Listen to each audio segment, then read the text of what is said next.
Hello, brothers and sisters of light and dark. Welcome to my page. My page is about common sense. I try to keep it down under the nitty-gritty, under 10 minutes. But if it goes over 10 minutes, it's something very, very, very important. And not important to liberals, libertards, people who believe in God, people like to smoke, people like to drink, people like ayahuasca, people like DMT. Listeners' discretion is advised. I'm your friendly neighborhood Schizologist. If you don't know what that is, it means that I have schizophrenia, but of course I do advanced knowledge on the human psyche, psychologically, philosophically. Got a mouthful of saliva. In an unorthodox way. I kind of figure things out just by using simple tactics and questioning techniques. And of course, that's how you figure people out. Just by asking them questions and let them fall in put their own foot in their mouth. But let's listen to this woman. Okay, she says she's a clinical psychologist perspective. Okay, and of course, we're just going to do a response video. So I'm gonna put the link in below if you want to watch the whole thing. I don't think I'm gonna watch the whole thing because it's gonna be bullshit. Okay, there's different types of psychologists out there. There are those people who are basically intimately involved with people versus those people who are not intimately involved. And this type of person is not intimately involved with individuals. Unlike myself, I'm intimately involved with the hundreds of people that I know. Do you understand the difference between her type of psychology and my type of psychology? She probably went to school. She went to school institutionalized through her psychology. Me, I haven't had to do that. I did things firsthand. It was inside of the house, all around them, their movements, their questions, their tactics, and also there's certain perks and quirks about themselves. She does not know this. 9 times out of 10, when people go to psychologists, they're really never themselves. 50% of the time, they're not. They're usually been asked questions by their psychologist, and that's it. If they have a little problem, okay, even if it's stressed or bipolar or whatever, then they'll talk about it. But never intimately do they get that involved. Psychologists, I have my own. Yes, I know. Okay. I have my own therapist and psychologist. All right, let's continue with the tip. Let's go on with the video right now. Okay, so if you have any comments, questions, insults, or roast, especially put it down below. I'm not your average man out here. Let's go. This video is about a topic that I have been meaning to talk about for quite some time. And the reason I've been meaning to make this video is because a lot of people have actually requested it from me. And the reason I put off making this video for such a long time is because it's so much information. There is a lot to this topic. I am going to talk about 13 signs that the person that you've been having sex with is actually a narcissist. And if you bear with me through to the end of this video, I will also tell you how to stop attracting narcissists into your life, into your intimate life, and stop drawing them in as sex partners. So I will help you learn how to spot narcissists, but also how to move away from them. Because often people find that it's not just one narcissist they found themselves with, but actually there's been a number of narcissists that unfortunately have come into their life, and they sort of see that they somehow have this tendency to actually attract them. So, the question is she talking about a woman to avoid narcissists, or she's talking to men to avoid a narcissistic woman? We don't know this. We don't know this information. We don't know how she go about her psychological ways to get these answers.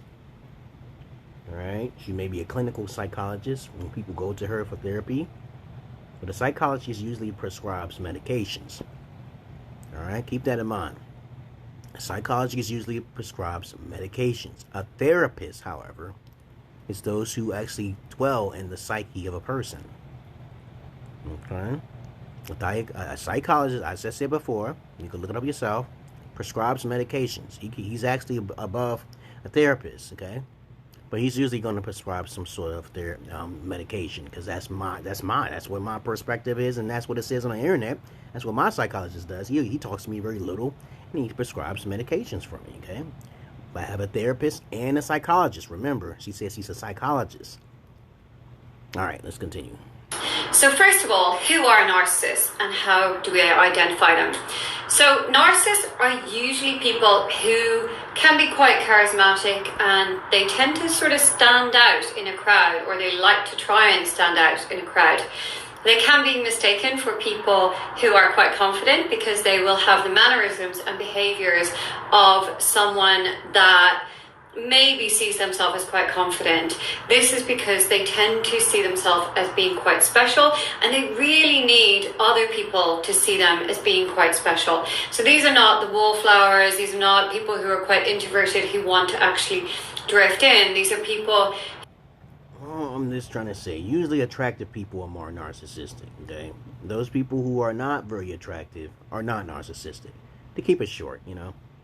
Who actually will hold themselves in a certain way. They want to be seen, they need to be noticed, and they very much rely on validation from other people. So they're going to stand out a little bit. Now, also, I'm doing this because it just piques my interest, okay, how people say they're psychologists, okay, and then I realized that when I talk to my psychologist and my therapist, I'll ask them a question, and then why they say I'm always right, okay. Okay, if I'm delusional, then how come they say I'm always right? Okay, that's confusing to me. But anyway, psychologists, there's different types of psychologists. They look for a problem so they can get paid. So you gotta be careful which psychologist you're talking to. She seems like the type of person who basically likes to read up on things, okay, which is good. I don't know if she's doing therapy for people who actually ran into psychologists. Therapists, I don't know what type of shit that she does. Okay, but other than that, I don't know if she's a clinical psychologist or a therapist. I don't know anything like that. I just do some research on it. I found her video very intriguing, but I'm not going to do all of the whole thing of the video, okay? I just found her video intriguing, and I'm basically going to respond. That's it.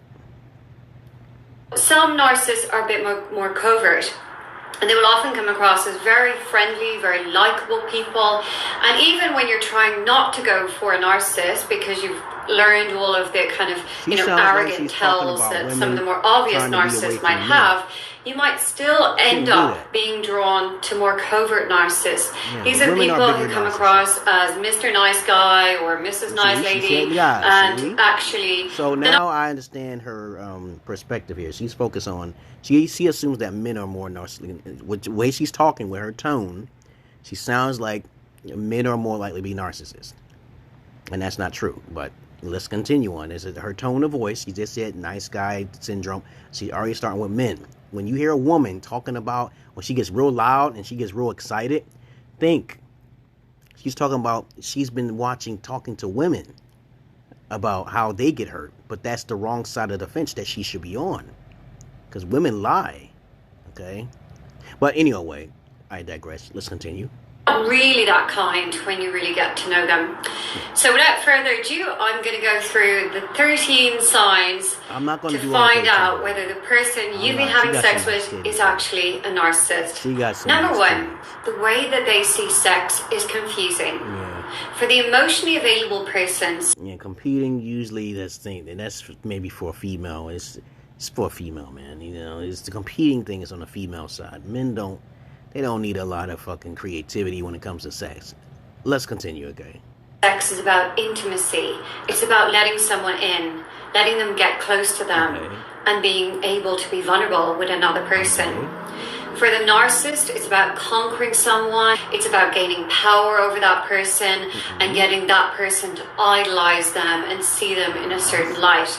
Essentially, sex is a very controlling act for the narcissist. They want this person to see them as the best lover that they've ever had. Well, don't you, if you're a woman, doesn't she want to feel like the best one in bed for him? Right? So it goes both ways when you're talking about the best lover, okay? No man want to hear his woman say, oh, your shit is this, but then I've been with somebody else a little bigger than you, okay? Because it's the women who have more sexual partners than the man 9 times out of 10, okay? So, okay, that's a conundrum there. Let's continue. and they really try to manage the person's idea of them and view of them in this situation. So narcissists tend to be quite controlling in sex. Now, this doesn't make them good or bad lovers, because narcissists are selfish in bed. They will often be a bad lover, but also you will see the narcissist. She's irritating me now. I thought she was going to go on a right role, because women are more controllers. They're the controllers in the bed. Men do simple things. They don't ask for that much control. It's just the women, they need some sort of intimate connection, and they ain't going to feel it, because men are not that romantic. Women need romances because they were conditioned that way. Just know that romance is a formal way of arousal. Romance is not necessary. It's learned. In other countries, when you go to foreign countries, they don't know what romance is. If you ever given a woman romance and she has never had it, you will never lose that woman. But if she's been watching Western TV, however, and she hasn't been living under a rock or in an underdeveloped country, and she's been watching TV, she's going to basically try to get an idea of what romance is. And she's going to expect that because she saw that on the media. But women in general are more demanding in bed. Though they may be silent about it, men are simple in bed. All right, let's continue. Who actually is Casanova in bed, that they really do perform very well. That's rare. Because actually this means that most men are not Casanovas in bed. They're very simple creatures. Let's go. The other person is going to view them in a certain light. Number two, they need to be idolized by you. So you are the source of the narcissistic supply. By the way, it's true. You were victimized by that person, but you're now victimizing yourself by living in... When you're in bed with a narcissist, they will need to see adoration. They will need to see reassurance from you that they are the best lover that you've ever had. As long as you're in awe with a narcissist, you're in awe of them, you think they're fabulous, wonderful, then the narcissist is getting what they want. And in the very early stages of the connection, I shouldn't really say connection. Listen. Men are simple in bed. They don't ask for a whole lot of things. It's the women who has been conditioned to want more and more touching and much more petting. Okay? The woman who wants to look in the man's in the eyes. Men love doggy style and missionary. They don't want to look at your face out like that. Though some men do like it. But think about it, man. What she must have some anger towards men or something like that. That's what I'm picking up here. All right? Men are simple in bed. We got to go on the next. Okay? She's talking about sex. Okay? All right? So we're just responding. That's all we are. We're not doing the whole video, because I could tell right now she got some sort of vendetta against men, okay? At being the bigger narcissist, okay? She believes this. I think she does. And she's not talking and vice versa here. All right? Okay.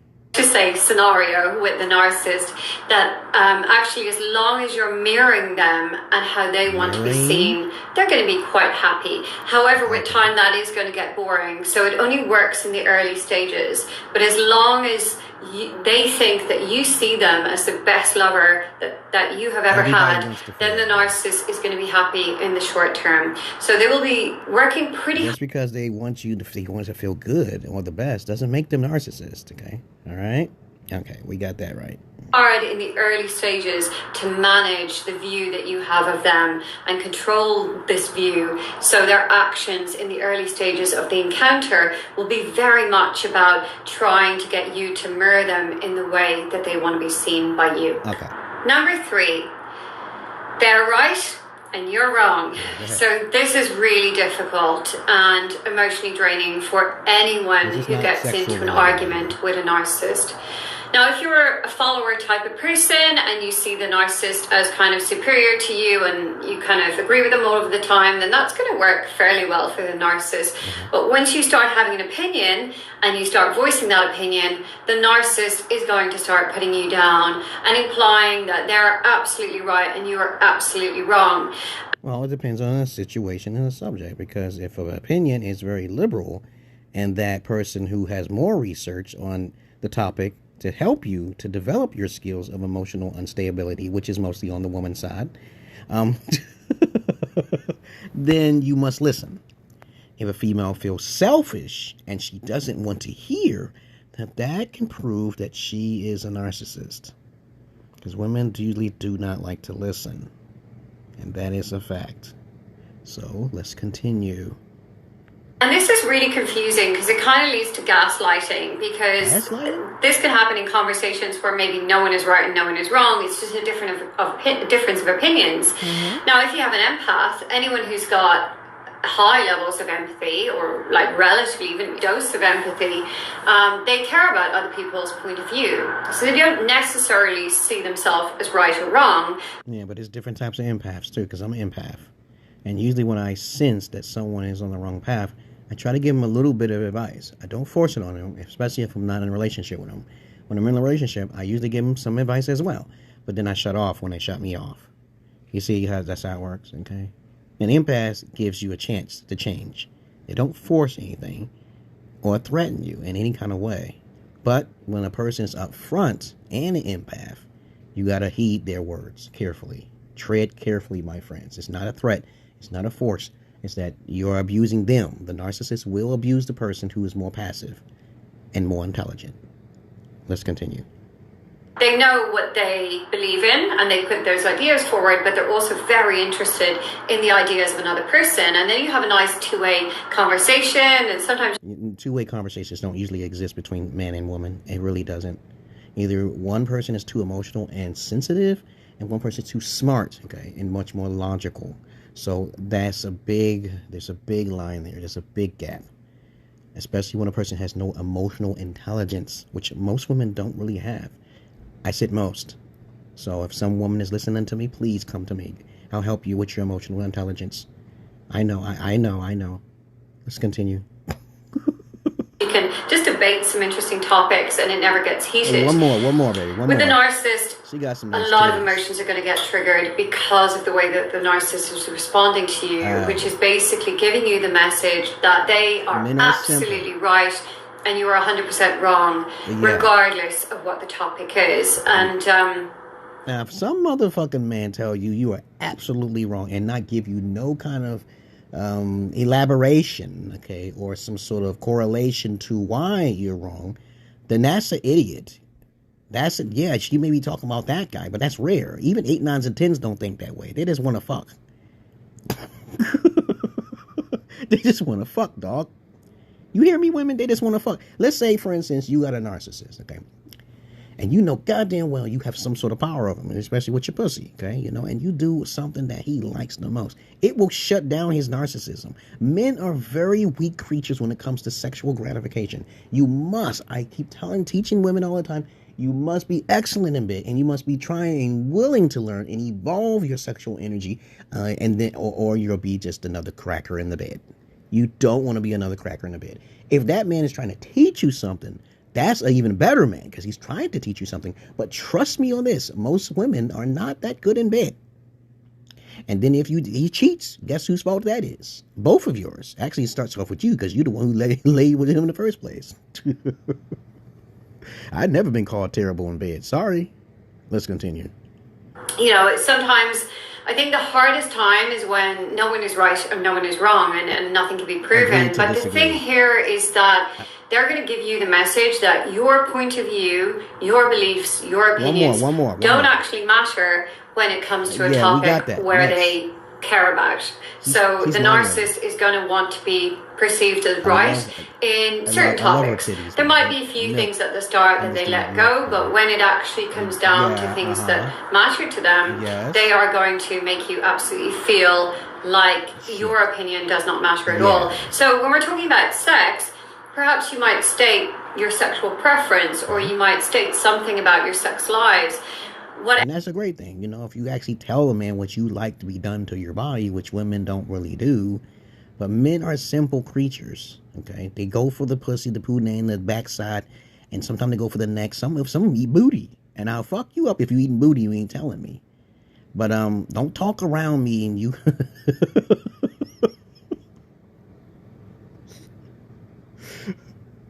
Either you're open with your sexuality or you closed. It's going to be one or the other. Sex fades over time. If sex keeps feeling good, you're going to have too many babies.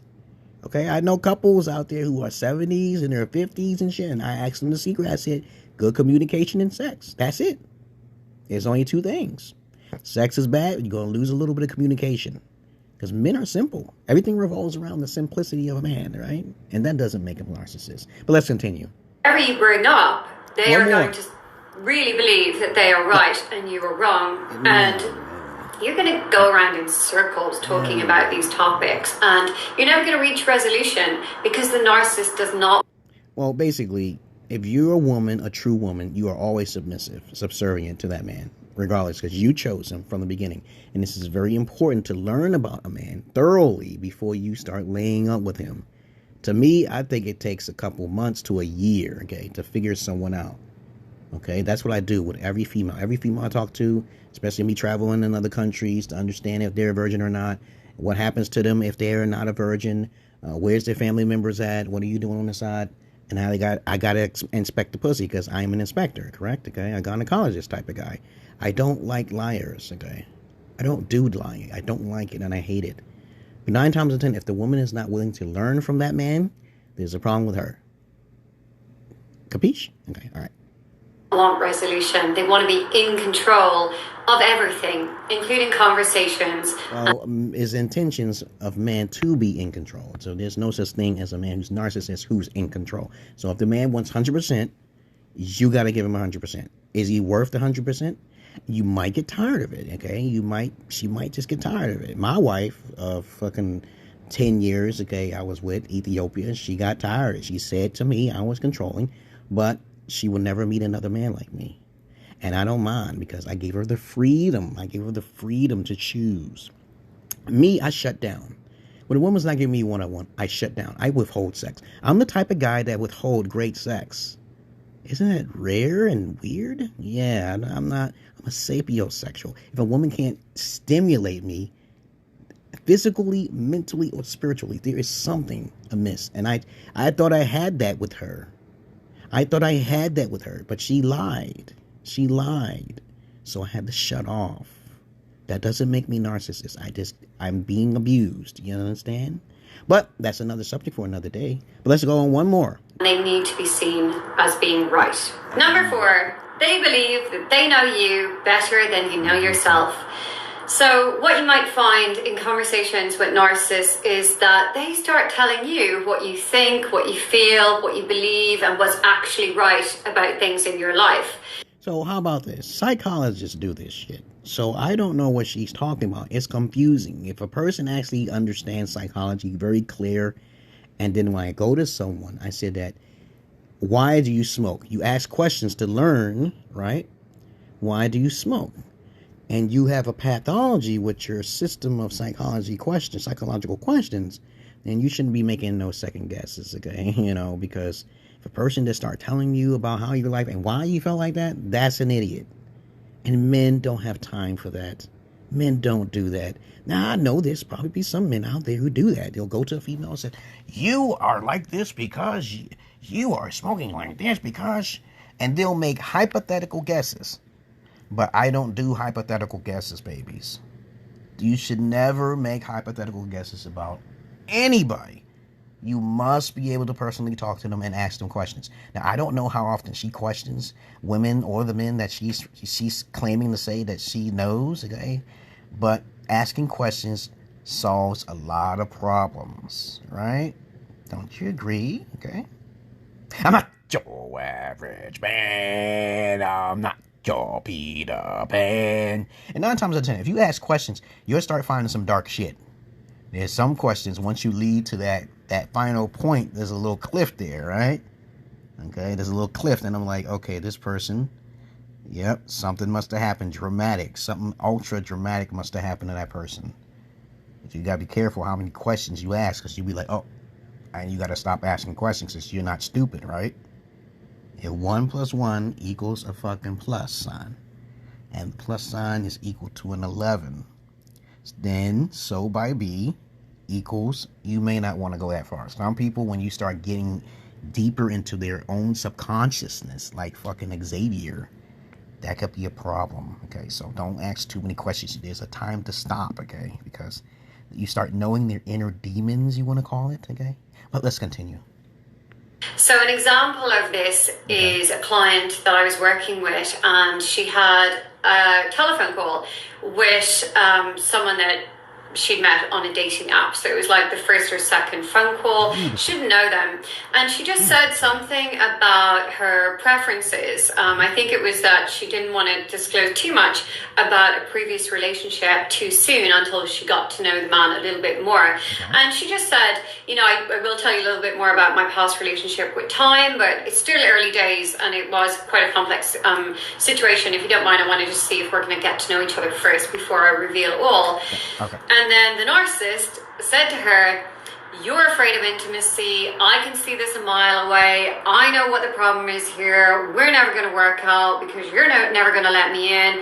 This is probably how things go in all of your relationships. And the narcissist just started telling her what she was, how she is, what her problems are, and this was a very difficult conversation for this lady to have, because of course she didn't know that she was dealing with a narcissist. This was like her first or second phone call. No, that doesn't make him a narcissist for saying what he really wanted, because he basically said, you're not ready for him. That's all he mean. He didn't mean to be a narcissist prick by saying you suck, by hurting her feelings. He just basically said, no thank you. He just explained. Now, that's not a narcissist. That's not a trait of a narcissist who tells you straight up front, you're not ready for him. That doesn't make him controlling either. He's probably got it more together than she does. She's not ready. But it doesn't make him a narcissist. Let's continue on, please. With this man, and she was just... Crypto.com Visa card. A metal card. Powered by crypto. Oh my God. Launched with all this information about what he really believed she was, and he didn't know her at all. So this was very confusing for the lady. She wasn't looking to get into an argument, but she felt very kind of attacked by him, and she didn't really know what to do with this conversation. It was quite overwhelming for her. When she later stood back and was able to reflect on how that conversation went, she was able to see that there was something not quite right about this stranger sort of diagnosing her in this conversation and telling her all of these things that she was, without this man having very much information about her at all.